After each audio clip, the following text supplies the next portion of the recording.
Today, I'm delighted to welcome back Pekka Kallioniemi, who is the author, creator of the extraordinary project Vatnik Soup.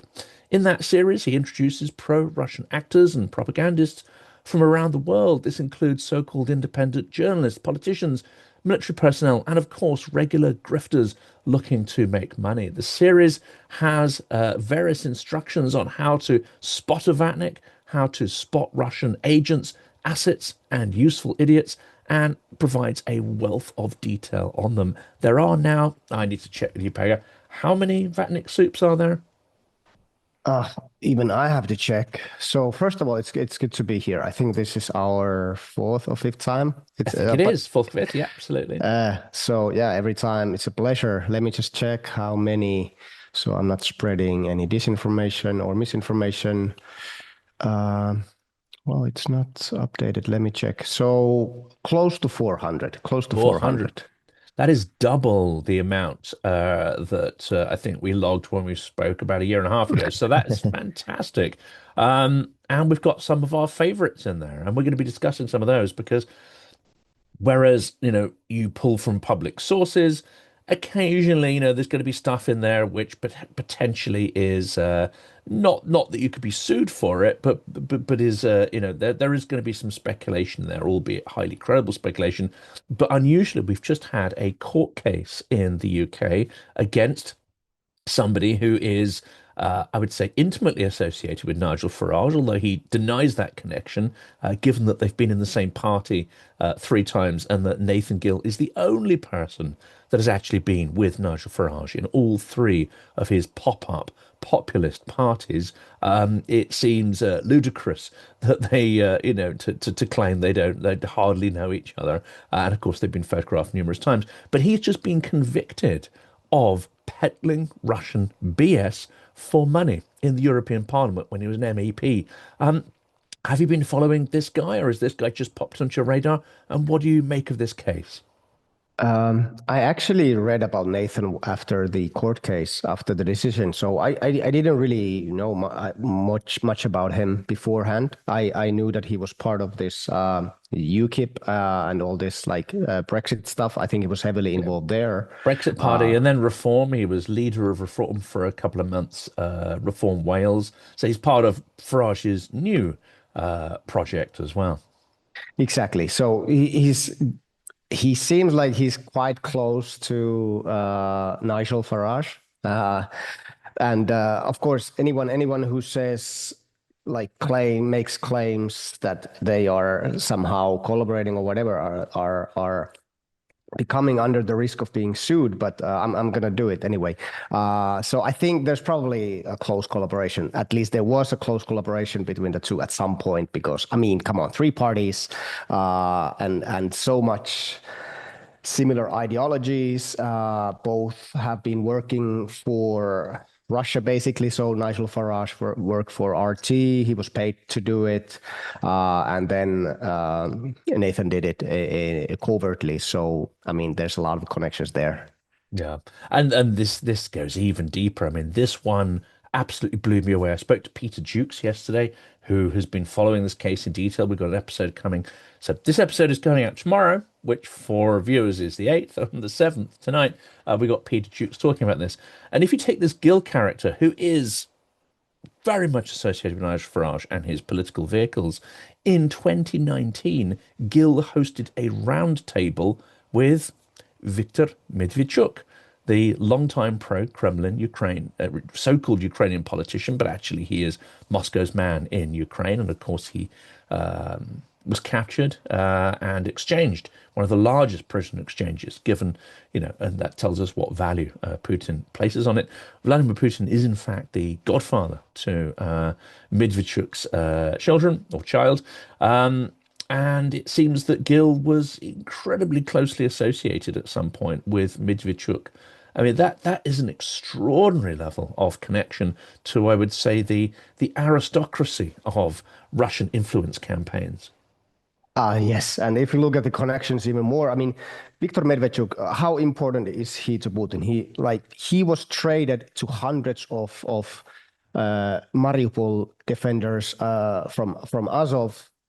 Just one guy traded to hundreds of soldiers who were considered to be they were considered to be the most important part of Ukrainian military. So that's Yeah. basically how important he is to Very few of Putin. those have been traded since. I mean, Moscow Exactly, is yes. loath to trade Barely any. Azov fighters. Yeah. And he was considered to become the next president of Ukraine. He was like in consideration.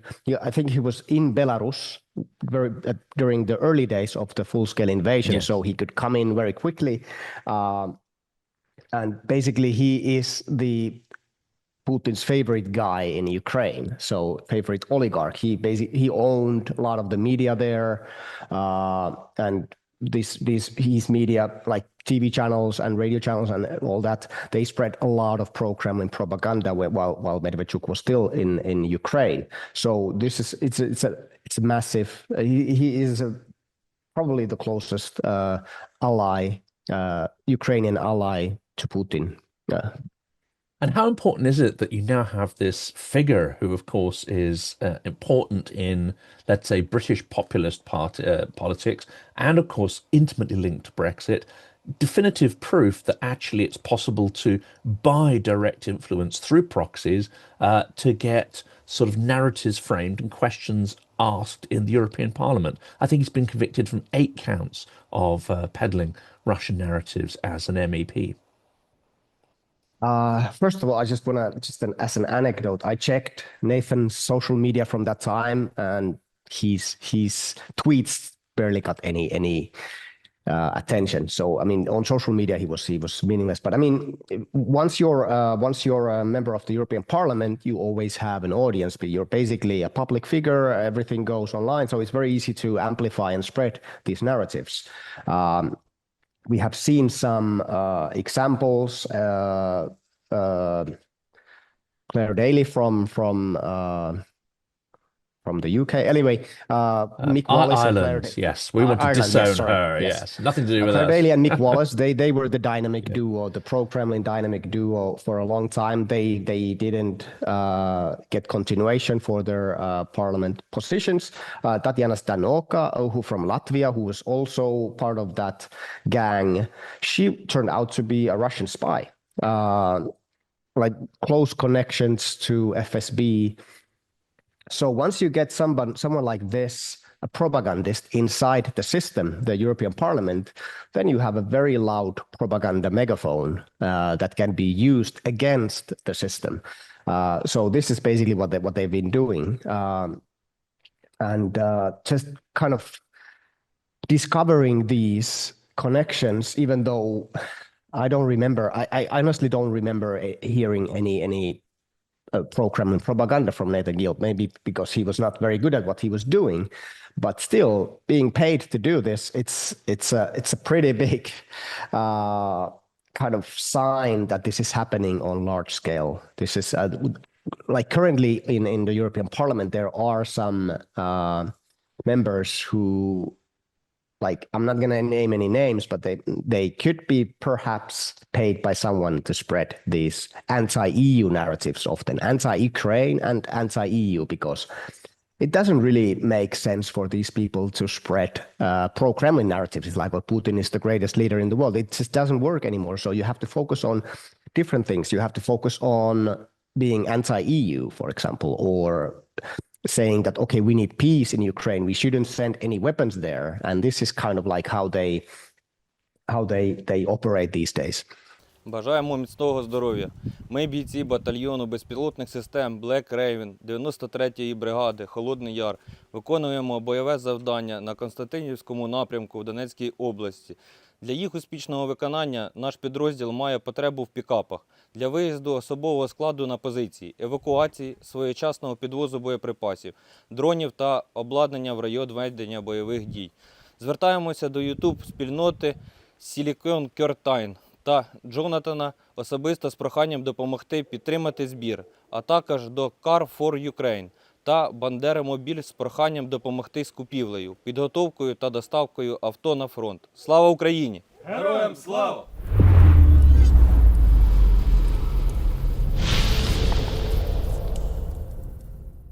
Oh, yeah, we should prioritize our own social problems first. I guess that message has to become a lot more subtle. And for Farage, if he was ever to get near power in the UK, and that's looking increasingly like it's not impossible, he couldn't come out and say, yeah, like he has before, because he literally come out and said that Putin is one of the politicians he admires most in the world. He wouldn't get away with that now. It just wouldn't fly with the electorate. So he'd have to use subtler messaging, maybe a sort of Britain first. Well, of course, Ukraine's very important, but we've got such a broken country. We have to look after ourselves first. The messaging morphs and changes, and I guess has to be a little more or less overt these days. Yes, and if it's a pretty clever system that Russia has developed over time. So if we go back, let's go back to the Syrian civil war. Once Russia got involved in all that, they bombed civilians, they bombed hospitals, schools, they used chemical weapons against civilians, and so on. By doing this, they created a massive immigration wave from Syria to Europe, but also from other countries like Iraq. From Iraq, there was a lot of immigrants coming in. And Russia and Belarus were fueling this system. They were organizing these convoys of people or these immigration waves to Europe, mostly through countries like Greece, but also through Finland. And they created the problem, and then they rallied politics around it. So, okay, so you have hundreds of thousands, millions of immigrants coming to Europe. So that's a big societal issue. It becomes a big discussion. So Russia took this issue and this topic, and then they started polarizing population on this topic. So, okay, immigration is good, immigration is bad. And then you have this very polarized society, which has relatively large anti-immigration segment. So I'm not going to comment on whether this mass immigration is a good or bad thing, but it's a very good topic for Russia to kind of rally around. So they amplified on I'm talking online, social media, and so on. And this is basically where Nigel Farage, where all this kind of anti-immigration populist parties rose from. We remember they had a very good run in 2013, 2014 European elections, for example. Since then, this problem has become even bigger, and Russia is still, and Belarus are still fueling this problem. They are pushing a lot of immigrants through Poland, the Baltic countries. So basically, Russia creates problems, and then they amplify these problems on social media. And immigration is probably the biggest one. And another one, sorry, this is a bit long monologue, but another thing is inflation. So many countries are now kind of flipping politically because of inflation, because of increasing prices, because of increasing energy prices. And this is also because of Russia, because they started full-scale invasion against Ukraine.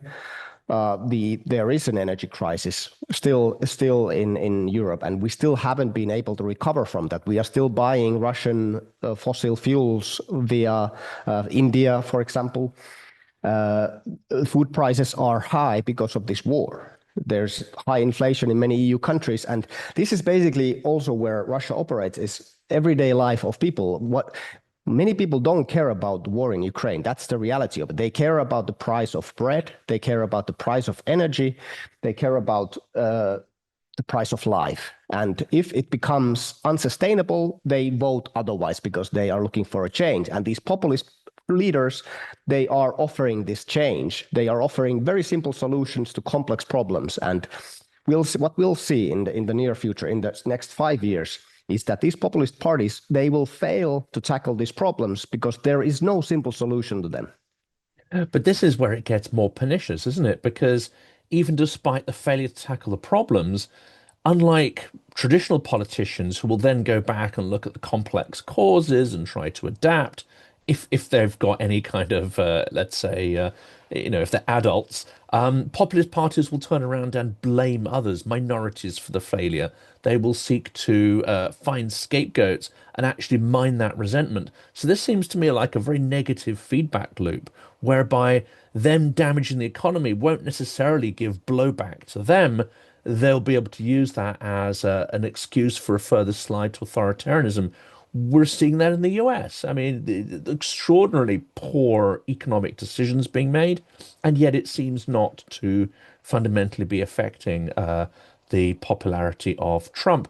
We see that Farage is implicated in a huge economic loss to this country and essentially breaking the business model, the economic model we had as being a sort of advanced but sort of cheaper outsourcing facility for the European Union, a way for countries to invest in Europe in a much more flexible jobs market while still being in the they essentially broke our business model and we are dramatically poorer as a result of that, and yet people are voting for the guy that broke the system. So unfortunately populists can still, it seems to me, mine that opportunity of grievance failure as institutions, economies start to degrade. Is that a simplistic explanation, or am I onto something? No, no. I mean, it's a good explanation. And if you look at Trump today, it's if there's something bad going on, it's always Biden's fault. It's Biden's war. It's Biden's economy, and it's been 6 months and still Biden's economy. And what you also said is this kind of backsliding into authoritarianism. So I think there is a good blueprint that is not Russia, it's Hungary. So what happened after Orban rose to power in Hungary? They immediately started doing taking over media. So they put all their friends in charge of the big media houses. They replaced judges with people that who side with them. And then they gerrymandered the voting areas, so they would get the majority of 2/3. So this is basically, it's the blueprint, what they're now trying to do in the US, but there's some additional stuff like using the military for against your political enemies. That's also been done by Trump, but this was done by Orban a long time ago, and many countries are now following suit. Georgia has been doing that. But they're also, again, using violence too. But in Hungary, it's been mostly like peaceful. You just kind of get rid of the opposition and you control media, you control the flow of information, and you control the judiciary system, and that gives you a lot of power. And then you can kind of make new legislation that benefits you in elections. So this is something that very, very often happens. And as I said, Trump is now trying to do the same in the United States, so they can win all elections from now on. But the US still has a lot of checks and balances, so there are a lot of obstacles to do that. But they're really trying, and this is something that I'm afraid that might happen also in many EU countries. Is if these people get in power, they start immediately doing the same process. So they take over the media, they close down media that they don't like. So you only have a flow of information that benefits you. And basically, I mean, I'm not sure, I don't know the UK system so well, but it might be possible to do the same thing in your country too. It's now happening in Slovakia. So Fico is now doing replacing judges and so on. So this is the system. And once you kind of build this kind of political system, it's very difficult to dismantle. It's extremely difficult, and it was also attempted in Poland. Like they tried to change the national broadcasting system into basically a state media that would promote and amplify propaganda. So yeah, that's basically the gist of it, and I think it's scary, but also interesting to see whether these new populist leaders will attempt to do this in other countries too. And this is maybe our systemic weakness. I get the impression I'd have to talk to someone on the legal side. I imagine it would be difficult to coerce the British legal system in that way. However, I might also be accused of naivety there. In terms of the media, it already has an element of coercion because we already, and for many years, or actually for many decades, we've had billionaire owners who've been injecting You know, well, the tabloid media environment is dominated by more right-wing publications. There's a few sort of left and centre ones like the Mirror and the Guardian. There is nominally the Independent is liberal, but it's owned by as you know, the Independent and Standard are owned by the son of a former KGB officer.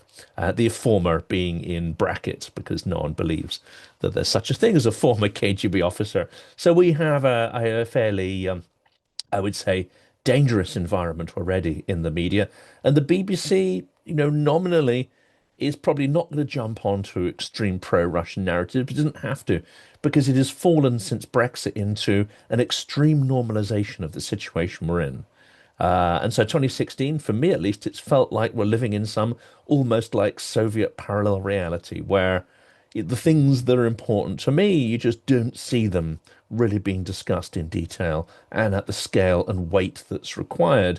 It's as if the situation has been entirely normalized, and there's a conspiracy not to talk about these things that are fundamental and affecting. That environment means that and there's a normalization of Farage going on as well. Despite having only four MPs, he is rolled out all the time. So there's this extraordinary normalization taking place, almost like I won't say it's a bay in advance, but it's, you know, protect your access in advance. I think, and it's creating the problem by giving him more airtime. But essentially, you know, Farage is almost being manufactured by the mainstream media because they fear that when he gets into power, they will be denied access to what is a rich source of, I guess, clicks and attention, because he is quite a performer, let's say. So there's something rather kind of odd going on here, and you know, when you see the interview with Peter Jukes, he describes that quite vividly. I have a question for you. What do you think will happen if Nigel Farage becomes the prime minister? Like in terms of Ukraine, Russia, foreign policy in general.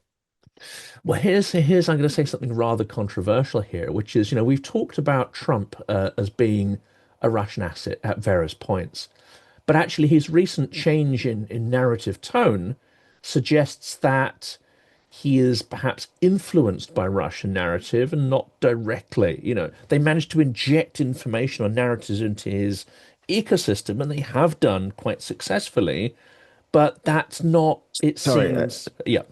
uh, are you saying that Trump is gullible? I'm saying that Trump is entirely gullible. He's also influenced by the last person he spoke to, and he's influenced by what he thinks of that person. So when they got the king to speak to him, that is someone he's prepared to listen to because it's like, here's, I want to be a king, but here's a real king, you know. So, and that works. I've met many entrepreneurs actually like that, you know. They'll listen to people who have more money than they do because they equate money with success and that person having some kind of, you know, interesting information they should pay attention to. Whereas, you know, stuff from people that's poorer than them, which just really floats through their ears, even though it might be useful. So I think Trump is highly influenceable. Um, but as we've seen, there's a slight possibility that he can be turned, especially if he sees Russia as weak. Unfortunately, I see Farage as a kind of mini Trump. So you'll have Doge, you'll have the deconstruction of good governance, you'll have absurd, damaging economic policies, you'll have endless confrontations with allies, you'll have the UK starting to withdraw from many international agreements and stuff around human rights and all the rest of it. So we'll see a complete Trumpian slide. But Farage is intelligent. So when he, you know, the word collusion perhaps might be seen as too far there, but when he sort of aligns with Russian narratives, he's fully aware of what he's doing. This isn't just him, you know, taking on board someone else's narrative. This isn't just him being susceptible or influenceable. No, he's far deeper rooted, I think, in Putinism and has a far deeper understanding of what Putinism is and how to recreate it in Britain. That means, to my mind, he will, whether he overtly talks about that or not, he will deconstruct Britain's significant involvement in Ukraine and its global leadership position on supporting Ukraine. So for me, this is this is a huge existential threat to not just Ukraine's sort of resilience and support for Ukraine. It's a huge existential threat to Western democracy because if you have a Putinist Putinist popularian, I don't know if that's a word, but if you have someone in that, then you're going to see a wholesale degradation of sort of democratic values coming from these islands here. Not so much from Ireland or necessarily Wales or Scotland, but their voices probably won't count too much if England goes full authoritarian. I think it's a very dangerous situation. Yeah, I fully agree. I think it's the thing is the UK has been one of the strongest allies to Ukraine, and if that changes, it can start this domino effect where other countries will kind of start doing that too. Okay, we have to think about ourselves before Ukraine.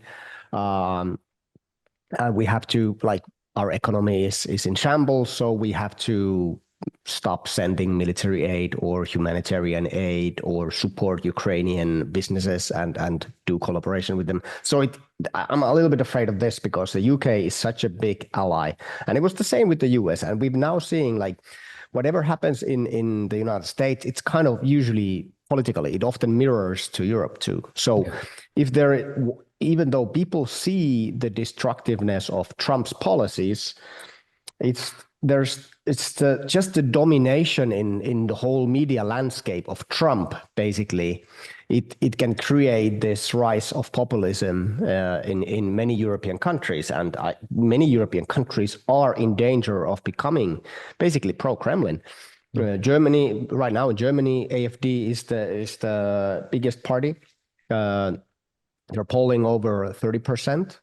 France is looking Le Pen and Le yeah, Pen, yeah, but even though Le Pen probably won't be able to run for the president, but her party is still polling really high. We saw what happened in Czechia with Babiš winning the election, Babiš's ANO party. There are a lot of countries like this, and it's just basically we're waiting for the next election to see what happens. And as you said with the UK, there's also non-zero chance that the government will collapse and you need new elections and so on. And we have to remember that these elections in the UK are heavily impacted by billionaires who are yes, not even from the country. So we have Elon Musk, the richest man in the world, who kind of basically is doing campaigning for Nigel Farage. Well, not Nigel Farage, but for even more extreme elements like Tommy yes, Robinson. yes. So, He's pulled or behind Tommy Robinson, who on many occasions has parroted Russian narratives. So I won't make specific claims about his links to Russia, but he certainly much of what he says aligns with, I would say, things that the Kremlin would look on with some pleasure. and he allegedly went to Russia to figure out his finances, where to hide money, but that's yeah, you never know. And then you have, I mean, even people like Andrew Tate, uh, who is of course now being investigated for heavy crimes in the UK, but still like normalizing these type of extreme figures and making even politics it could be a really Yeah. really bad thing for the UK. So uh, yeah, it We doesn't have a look very history of good. this, unfortunately, Becker. I mean, even before Russian influence had much sway here, we have a way of turning criminals into folk heroes. If you think of the absolutely sort of ghastly kind of thugs of the East End of London, the Cray brothers of the 1960s, they had a form of celebrity. They'd go and murder people with hammers during the day and hang out at celebrity nightclubs in the evening and be feted by, actors and singers and whatnot. So unfortunately, we have this sort of elevation of popular figures, no matter how unsavory and disreputable they are. And I feel that, and we love the underdog. And I think the Kremlin understands that. It'll take people like Farage and Robinson. And even though they're not underdogs, they're experts at manipulating resentment and all sorts of negativity. Unfortunately, they can cast themselves in the identity of an underdog. Yeah, I mean, I've been kind of following the normalization of grievance politics in the UK and also around the world, of course, because now everything is universal. What happens in the UK, what happens in the US, happens all around the world. So I'm not a big fan of Piers Morgan, and I think he's part of this machinery, like normalizing scandals, normalizing I don't know, shitty people. And he's invited like straight up pro Kremlin Vatniks to his show, and they can spew their bullshit unfiltered. So this is something I'm not a big fan of, and this kind of Piers Morgan. It seems like this scandalous geopolitics. Even though he's sometimes pushing back, but not that much. I think there was a discussion between Tucker Carlson and Yes, Piers I was going to Morgan, mention that one. Yes, yeah. so there's some pushback, but usually he lets people say whatever they want to say unfiltered. But these people are not experts. They are social media figures. They are people with a large following because Piers knows that they get a lot of views. So it's And not it still experts talking. normalizes. I mean, Yeah, even though Tucker spews absolute, easily disproven rubbish, the fact they're having that elevated conversation with, a particular background, and even if they're vociferously disagreeing, you've elevated that person to a position of authority. It's a mechanic which the Kremlin would understand very well. exactly. And it's I think basically this whole thing is embodied with Trump. You look at Trump, you know that every other sentence that comes out of this man's mouth is a lie. He's lying. I think there was a Washington Post article that during his first term he lied over 30,000 times in 4 years. So basically, the man is unable to speak the truth, and this is the new normal. So how do you fight this? I have some friends in Washington D.C., and they said that you cannot use the word disinformation in D.C. anymore. It's not allowed in any kind of public discussions. They want to get rid of it because the truth does not matter anymore.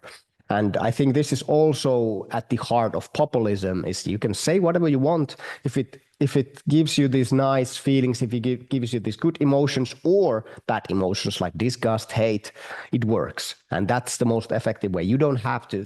Truth is completely optional. And this is basically the political landscape where we live in. And all these big tech billionaires are following suit. They are now sucking up to Trump. They are removing all guardrails and safety measures on social media, so you can say whatever you want, and there's basically no consequence. No one is going to fact check you, and it's just a system where you can say whatever you want without any consequences. And of course, this is being supercharged with AI. It's going to be 1 year until videos are already some videos are so convincing that especially old elderly people will fall to them. They will think that it's true when it's not. And we've already seen in mainstream media some AI generated photos that aren't real. So it's a big crisis we are facing, and I'm not sure how to survive it. And as a conversation I had yesterday, he said one of the remarkable things, and I hadn't really twigged this because I don't have a television, so I don't really exist in the normal world of I guess people in my generation. Um, he said a lot of people actually watch YouTube, on their big televisions now, and they will therefore equate it to what they would have heard through traditional news. So we've had this extraordinary kind of softening, as it were, of what are legitimate sources. We've had this extraordinary sort of distortion or confusion about, who are experts and who aren't. In fact, everybody in this environment is an expert to an extent, and nobody is. Yeah, of course. And AI will even again supercharge all this. So basically, everybody will think that ChatGPT knows everything, and we will just trust it blindly, or Grok on. They're already people are kind of outsourcing their own thinking to AI systems. So there's a claim on X, and people are asking Grok, is this true? And the thing with AI systems is that if they don't know, they claim to know. They they make something up usually. So I think it's called AI hallucination. Hallucinations, yeah. Yeah. So they just come up with stuff. And there was actually in the US government, there was this example of big company Deloitte. They made a report for the Trump administration that cost them like $500,000. It was made with AI, and it had some references that didn't exist. They were not real studies. They just made up by the AI system. And this is nobody is fact checking anything anymore. And we just blindly believe these AI systems that are black boxes that are controlled by these tech billionaires.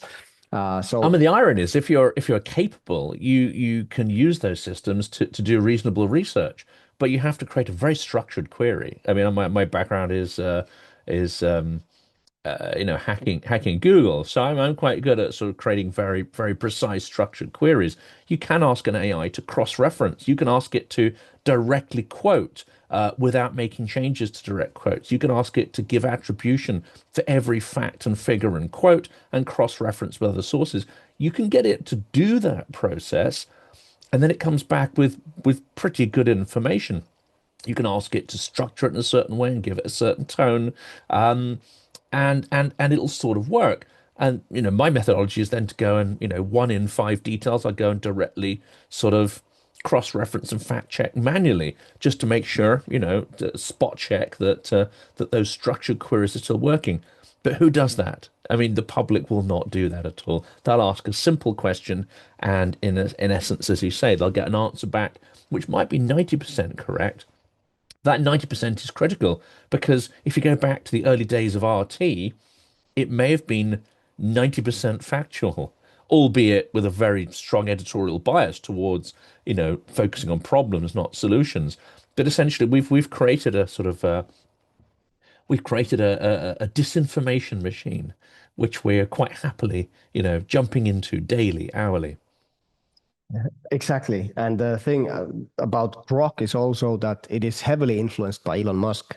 So whenever it gives answers that are not in line with Elon's views, he basically says, okay, we're going to change, we're going to update the system so that it's less woke or whatever, so that it kind of prints out facts that are more aligned with Elon. So these are not neutral systems. And even though Elon is doing that discussion and having this discussion in public, probably Sam Altman, who leads OpenAI and ChatGPT, they're probably having the same discussions in secret, behind closed doors. So it's like, okay, how can we affect? And we've already seen that Chinese DeepSeek is censoring Christo Grozev's investigation. So basically, it says this investigation doesn't exist, even though there was this interesting video. Christo gave the link to the investigation, and DeepSeek said that this doesn't exist. So it's basically how do we know what is being censored, who is censoring what, and whose ideology is being supported on these systems. If Sam Altman tells me that these are completely neutral, why should I believe this guy who is basically trying to make more money? So it's just there's this blind trust to these AI systems. I'm sorry, we are kind of drifting away from the populism, but it is to some degree it is related to this because a lot of this AI generated content is being used to support these populist ideas and these agendas of these parties. So I've seen a lot of AI generated anti-immigration content, for example, being spread by many of these populist politicians, for example, AfD politicians.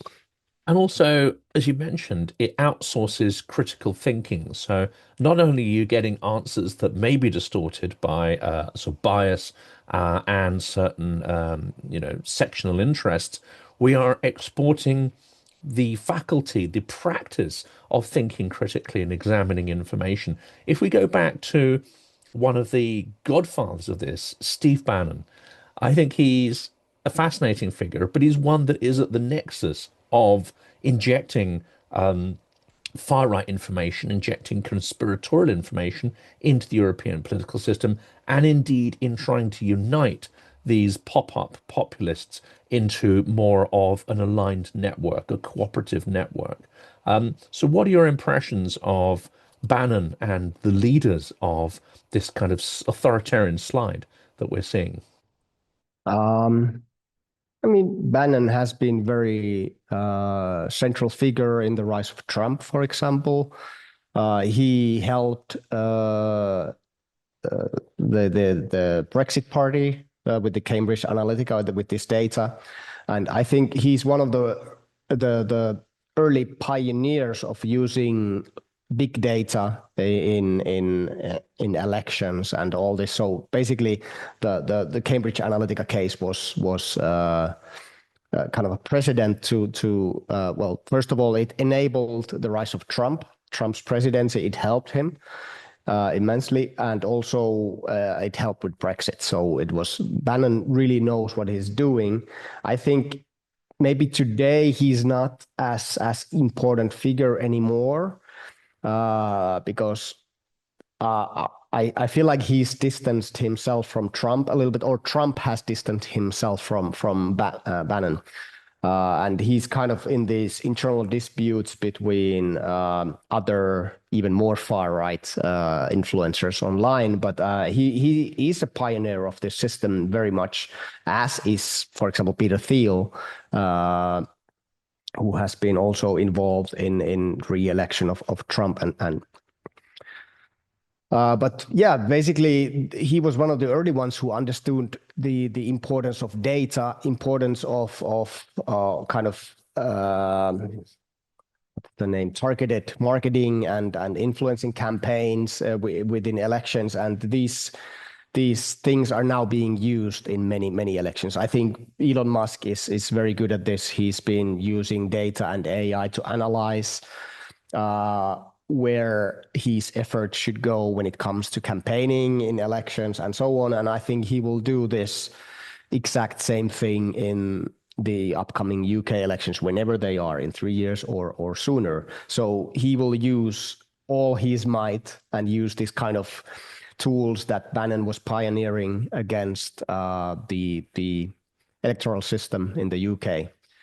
And it's a big threat. Like how should we? I know that most people have a very negative in the UK have a very negative view of Elon Musk, but that doesn't really matter. Elon Musk doesn't have to be involved. He can be in the shadows and he can spend a lot of money on doing target marketing, figuring out what are the kind of critical points in elections. Is it immigration? Is it inflation? And then he can use these topics to amplify, I don't know, Farage or Tommy Robinson or Andrew Tate, whoever it is he wants to promote. And that's a key thing, isn't it? Because we focus on Cambridge Analytica and this, the fact that it was shut down, etc. But as someone who's come from a sort of digital marketing technology background, my thought is, well, as soon as that is shut down, that IP, that methodology is going to be dispersed. That methodology is going to be reproduced through other technologies, and they're going to learn not just how to improve upon that, they're going to learn how to do it below the radar. So no one actually will know their name at this point. So how many sort of heirs to Cambridge Analytica do we think are out there? Is this pretty endemic now? And I think people will be surprised. Way back, I think it was 15 years ago, I became aware of just how much digital information exists on every single one of us and how complex that profile actually is. And at the time, this kind of electronic targeting, this digital targeting was not that well known. You know, people would say, "Oh, I said something and an ad appeared on my phone," and that's the kind of limit of their awareness of it. But actually, even 15 years ago, companies like Google, Facebook, and so on, they'd know almost everything about your purchasing habits. They'd know everything about your movements, where you work, how you travel, where you shop, what you buy, when you log on, when you don't. And they'd have multiple profile targeting, so they'd understand everybody in your family. They'd know that if someone's using a particular, family desktop computer or laptop, they'd be able to tell who that is in that family, even if they haven't physically logged on. Extraordinary levels of data. That's 15 years ago. Now the capability will be exponentially bigger. So what do we know about the heirs to Cambridge Analytica? Um, well, I think the first thing that comes to my mind is TikTok. Imagine how much the Chinese government knows about Western people, like young people, all people of all ages. There's so many users on TikTok, and it collects so much data, so accurate data. At some point, even like fingerprints and facial profiles. So what you can do so much with that data. You can do targeted marketing, you can do election interference, whatever. And they have all that data. And this is something I used to play role-playing games, like pen and paper role-playing games. And there's this famous role-playing game called Cyberpunk 2020. It was supposed to give this futuristic view. It was done in the 80s, and it was like it took place in 2020, which now is in the past. But anyway, in this game, everything was controlled by mega corporations. Politicians were just puppets of these mega corporations, and I think we are kind of moving towards that because today, companies like Alphabet, companies like Meta, companies like Elon's companies like X and so on, ByteDance of TikTok, they control so much of data and also wealth that they can influence elections. They can actually do it, and they don't have to tell us how they do it because they are corporations. They said, okay, the algorithm is our product. We're not going to give out our product. So we might be moving towards this kind of system where these big corporations, they can decide who wins elections. They can decide who's in charge, where the money goes, and probably they'll kind of try to divert the money to themselves as much as possible. So yeah, I'm afraid we are moving towards this kind of system where mega corporations have way too much power. And it's not really, it doesn't matter who's in charge. Is it Trump or is it Putin or whoever who's actually in charge are these corporations? And this is something kind of a horror future scenario that I personally think about these days quite a lot. And it was reality in this role-playing game, which is kind of like it was a dystopian future where everything was kind of shitty. So I hope we are not moving towards that.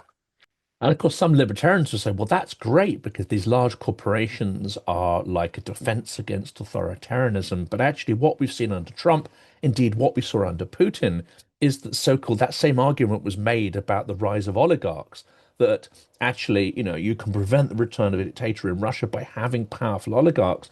No, it was shown that very quickly they could be co-opted and coerced. And it seems in the first 6 months of Trump's second regime, he's been able to co-opt and coerce his oligarchs, the tech bros, almost completely.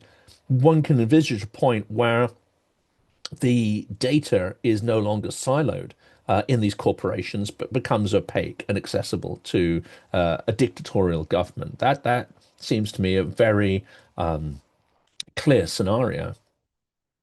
Yeah, and there's this famous documentary on Putin. It's a propaganda documentary done by a German journalist who it turned out he was paid to do it by the Russian state. But there's this What a scene. surprise. I'm Exactly. shocked, Pekka. I'm Oh my shocked. God. How is this happening?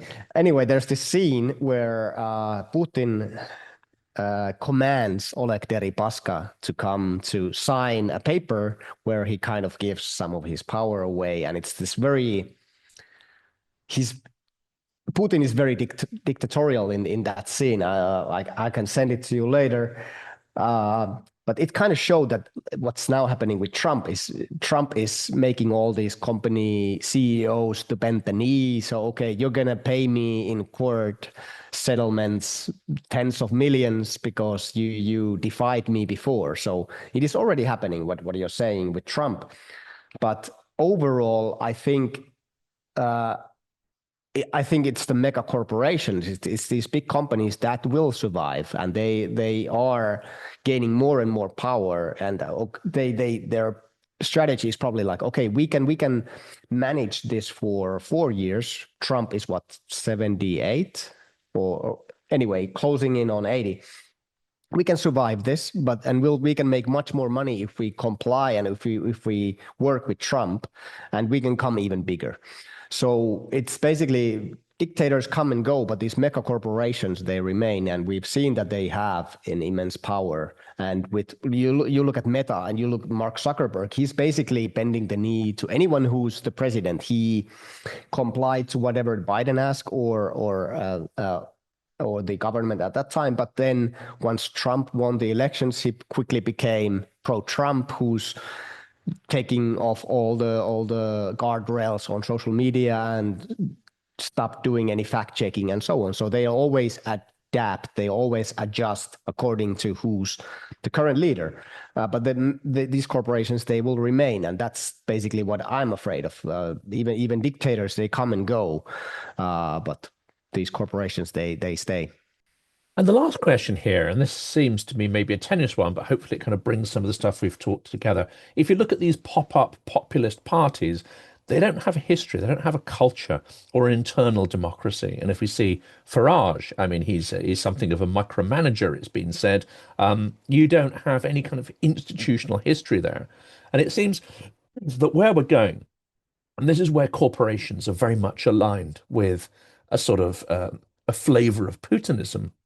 It's in their interests to hollow out institutions, to hollow out legislative bodies that hold them to account, to hollow out judicial principles that might hold them to account or limit their business models.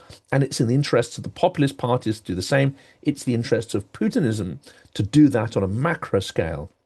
And at the moment, we have the US that is in a process of its many of its institutions becoming zombified or ineffective.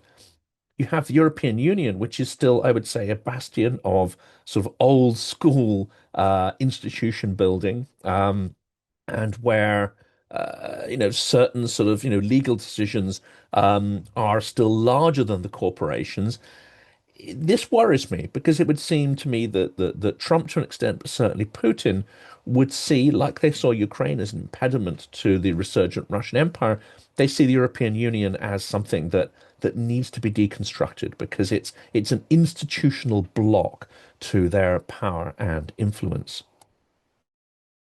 Yeah, exactly, and it's a block for their accumulation of wealth, basically.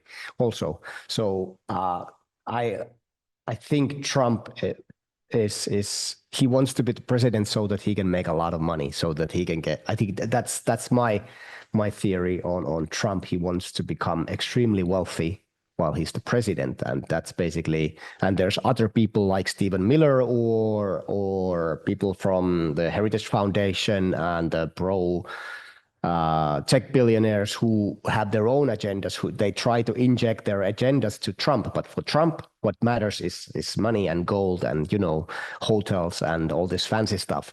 So this is exactly what they're doing, and why they see the EU right now as the biggest enemies, because they are pushing back against these mega corporations. For instance, they are pushing back against social media. They are pushing back against safety online. They're trying to promote safety online, even though it's being disregarded by many of these companies, and it is making money making. It is making money making more difficult. So they are pushing back against that, and they want social media deregulated, keep it deregulated, because it is also their main megaphone when it comes to politics. So both the mega corporations and the kind of populist politicians, they love social media because there's basically no regulation. They can say whatever they want. There are no consequences. You look at television, there's always kind of a guardrails or safety measures there. In traditional media like newspapers, there's the editor-in-chief and so on. There's fact-checking. But social media, you can say whatever they want. And they want to keep it that way, which is why they are so heavily against the EU. But I think in general, many of these countries like the United States, Russia, China, Iran, all this kind of they want to see a weaker EU. They want to see weaker Europe because now they're noticing that EU and Europe is weak right now, and they want to make it even weaker. Basically, there hasn't been that much collaboration between the US and Trump's US and Europe. They've threatened to annex parts of Europe, even Greenland. So there is also this orchestrated effort against Europe right now. We are being invaded on many fronts, invaded. There is a real invasion, of course, against Ukraine, but Europe and the EU as an institution is being aggressively attacked right now. From the inside and, of course, now from the air as well. And we'll cover that in other episodes too. Now, people may think we've jumped all over the place, but I think there is a commonality here, which is about following the money, following corporate interests, and about the degradation of institutions, and indeed the populist pop-up parties are a direct tool to try and degrade and destroy institutional cohesion and power. And hopefully people will see that sort of continuity through our discussion. Pekka, it's a huge, huge pleasure to speak once again. I look forward to the next time. And for the small minority of people watching this who may not be aware of your work, I will point them towards Vatnik Soup as an essential encyclopedia into the workings of Russian propaganda and disinformation. Thank you so much. It's been a pleasure once again. I hope we do this as soon as possible again.